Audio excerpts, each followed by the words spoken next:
Here's the final leaderboard from the May Legends League season, and if we go down to number 4, this is Krispy. He's a friend of mine. He's agreed to share some of his attacks, and today we're going to try and learn what he does that sets him apart.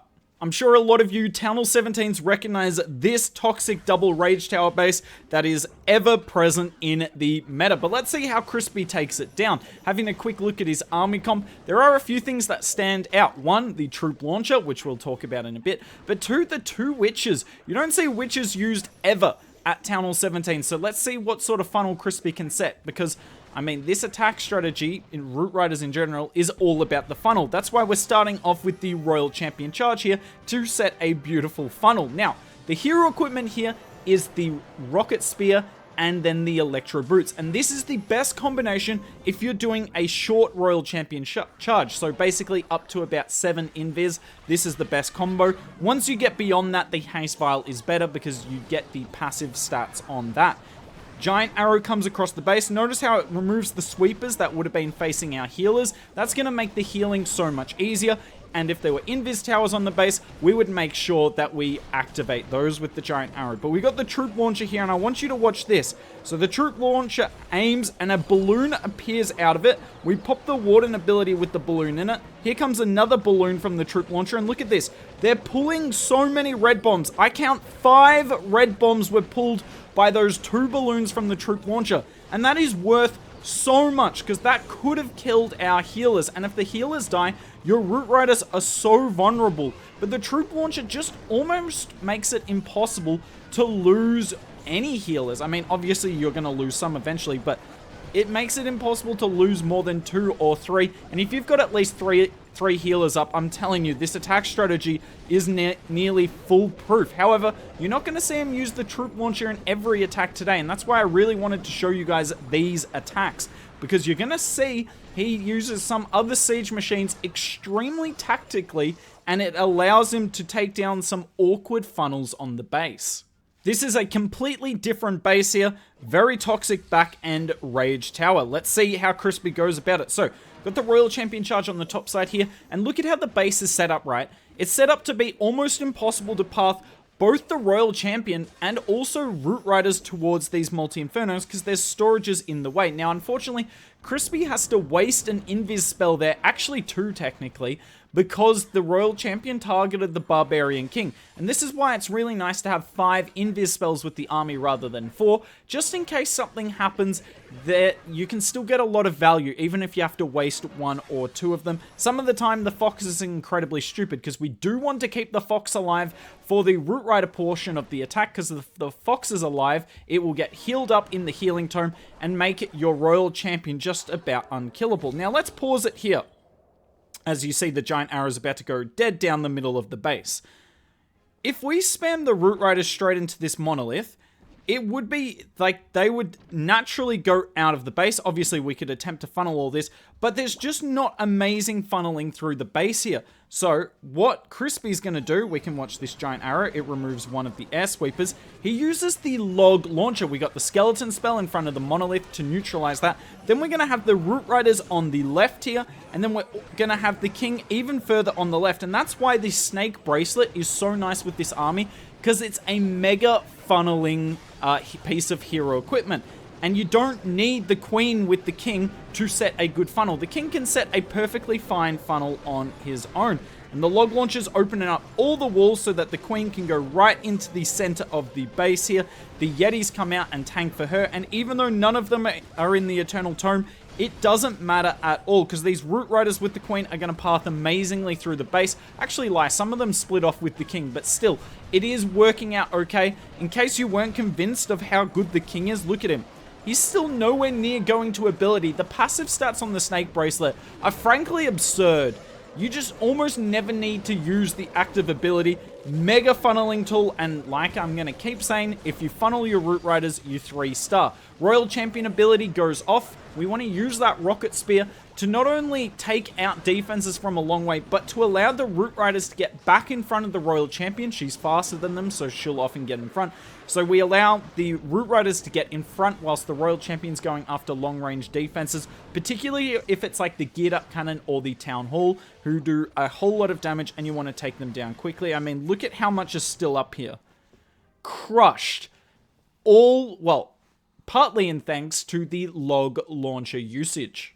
Speaking of bad Royal Champion pathing, have a look at this base here, right? It's just so awkward to get your Royal Champion to go anywhere. Watch what's going to happen. Royal Champion does that, and now she's gone up to the Wizard Tower, and it's just a bit of a mess here. So he has to use an invis to redirect the Royal Champion. Yet again, why bringing 5 invis is nice, because base building is focused solely on stopping only the Royal Champion charge, because really, there's nothing else in this meta that is beyond broken. It is very much a Royal Champion meta, and we're living in it. So, doing her thing, use the last invis spell there. Can we get rid of this multi-archer tower? I think we should. Yeah, beautiful. Nicely done. Recall that Royal Champion, but have a look at this here. I'm going to pause it again, right?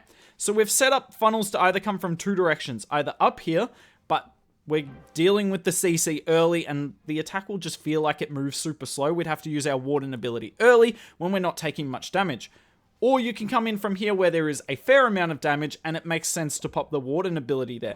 But then you've got these 2 flanking single Infernos. So what does Krispy do? He annoys one of them by taking a fair chunk of the hit points off, as you see here, and then he's yet again going to use the log launcher to finish it off. And just by taking that out, it sets up a much nicer funnel for the Root Riders, even keeps the Giant alive, which is super nice. That nearly went down to the single Inferno, and all of a sudden it's looking a whole lot better, and even better here, right? If our Root Riders didn't go to the Town Hall, they actually do end up pathing to the Town Hall, but if they didn't, the log launcher with the Yetis in it here would finish the Town Hall off. You can see, look at this, we get a nice split here, so we were going to get the Town Hall anyway, but if we didn't get the split and everything went to the single Inferno, that Town Hall is secured, so there's no chance of us getting a 1-star with this hit, thanks to that. Look at the King here, taking so much damage, and he's just chilling. Are the snakes doing anything? Not really. I mean, I actually argue the passive stats are stronger than the snakes themselves. The snakes don't really do a whole lot, but just the passive stats on the King here, having all the extra hit points, damage, and does he not get a little bit of self-healing? I can't even remember, because I remember completely discounting the snake bracelet.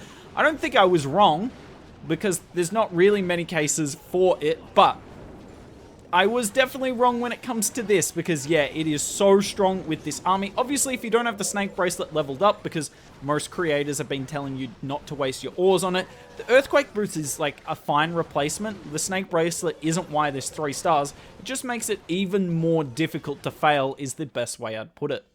But Hooked, what happens if I'm not very good at Royal Champion charging? Well, don't worry, because some of the time Krispy isn't either, and he's still going to be able to get a 3-star. I'm definitely not good at Royal Champion charging. I really struggle with the Fox. I'm a bit of a noob when it comes to the Fox timings. Look at this. Leaves the Fox visible, and then the Royal Champion paths a completely different way. Not once, not twice, but 3 times. She keeps jumping from invis spell to invis spell.